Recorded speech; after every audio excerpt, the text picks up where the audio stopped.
Hello everyone, and the units are in, and thankfully, I don't think any of them are, too bad. I mean, I looked, and, there's nothing like, General Ubello tier in here.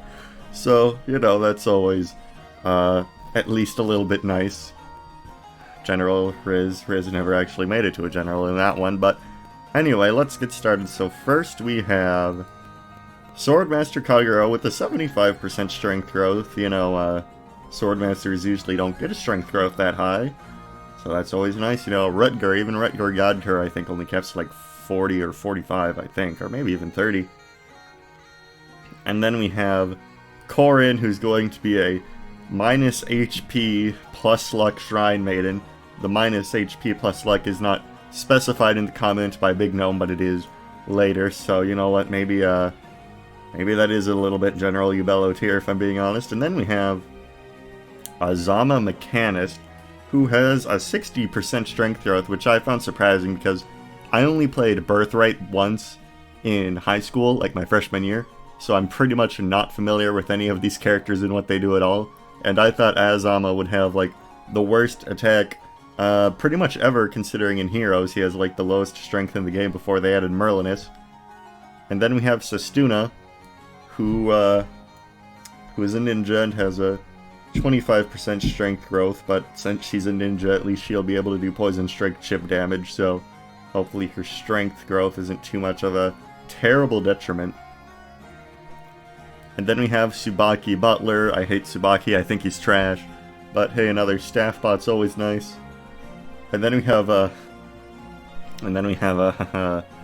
Mozu the Dread Fighter. So that'll be interesting looking at her growth. She's got like 65 strength, and then that's only increased by aptitude to be like 130%, I think. So the more you know, I guess, huh? I think at least, unless I don't know how aptitude works, and like, how does aptitude work? Like, does it just pretty much give her wolf shadow dragon growth? Like, I think it just doubles it, but I'm not too sure. And then we have General Scarlet, who, despite being a general in the general class, will only have a 45% defense growth and 33 HP starting out, so that, hopefully that base defense of 24 can get her somewhere. And then we have an interesting one. Let's see here. Our first child, Mitama Blacksmith Mother Rinka. So I think that will be fun. I've never used any of the kids before in Birthright, at least I think. Like, I've used Sophie because she's like also in Conquest, and I've used Shiger like once because he's also in Conquest, but none of these guys have ever seen the light of day, except maybe this one, because I was curious about what they did with Tharja in this game. Let's see. So yeah, Blacksmith, but Mitama out of all of the Birthright kids probably has the coolest design, so using her will be interesting, I think. And then let's see, where were we on the not child side of things? Ooh, actually another child. We have Takumi's kid, Oshido Noble, through marriage with this creature, because, it's Birthright. They're technically not your siblings, even though the game's called Birthright. Ha ha ha, I love Nintendo so much. Speaking of taco meat, where is that little rat? Alright, he's gonna be a Basari, and if you know anything about my history with Conquest, you know about the skill Rend Heaven, and Takumi will get that skill at level 5 of Basari, so finally, the power will be on my side. Finally. And then we have Rinka the Witch, who has a surprisingly high magic growth, like nothing crazy, like 40%, but even that should be kinda serviceable. And she starts with Seal Resistance at base, so maybe we could get some Azura stuff going on with that to have her turn out fine. And then we have, where is it? The little brown-haired girl. Oh, there she is, alright.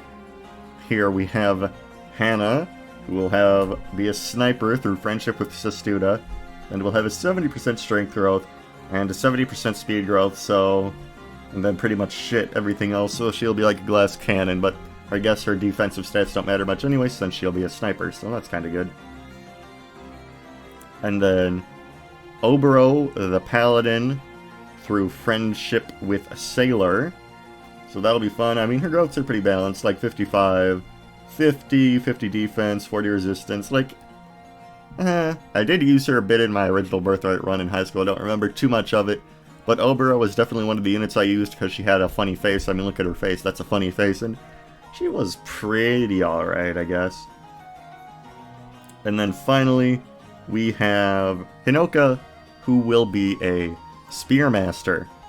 Comes with Darting Blow, has Sea Lances by default, so that's pretty cool. And that is the team. I will be playing on Lunatic difficulty.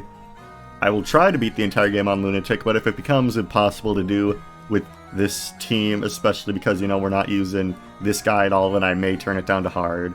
You know, we're definitely missing some staples here. We're definitely missing this guy. We're missing Sailor, even though he will pass his genes off to Obero. So yeah, we're missing quite a bit. But I'm excited to try some of these picks. I've never really tried Mozu at all in Fates period. Excited to try this one out. And yeah, I will see y'all when it starts. Don't expect it to start right away, because I have a exam on Monday, and then the week after next week is finals week. So, oh brother, this Let's Play will probably not get off the ground running for quite a while, but until then, I hope you look forward to seeing if this team can flounder its way through the game. Bye-bye.